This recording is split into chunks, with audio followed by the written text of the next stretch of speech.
you've mentioned the hands, the connection with your hands in the ground and your animal flow. I'm curious about the feet. The first time one of your reels popped up on my Instagram, first thing I noticed is your barefoot shoes. It's been a huge game changer for me. I feel much more free, much more athletic, much more present, tied into our conversation. But I'm curious for Totally. you, when did you switch to the barefoot shoes, or have you always had them? Yeah, great question. Because that's like, I mean, it's exactly the same but opposite. So when you look at a baby's foot, right? It's like this.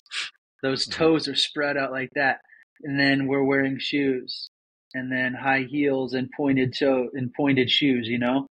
It's like, how are we going to have any connection with the earth and balance and movement like that?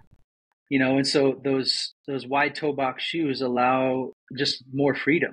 you know are you familiar with Bam Lionheart? Yeah, yeah, He was given this lecture about what would it feel like if you tried to navigate your day with mittens. So yeah. he's talking about like the dangers of always wearing socks, of always wearing shoes. We need to like go barefoot. I started filming a lot for Animal Flow. I couldn't wear shoes. Like, it's not allowed as an instructor because that's not the human animal. The human animal is barefoot. And I struggled.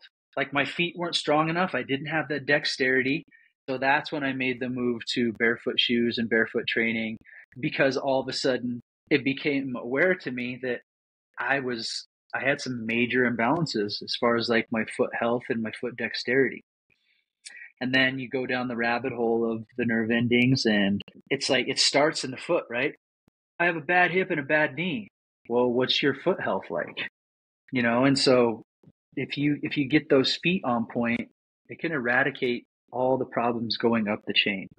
And the reason I bring that up, and we kind of were talking about it earlier with the grip, but I really think that foot training and hand training, grip training, um, that's among the highest transference value exercises that you can do, because it helps with everything.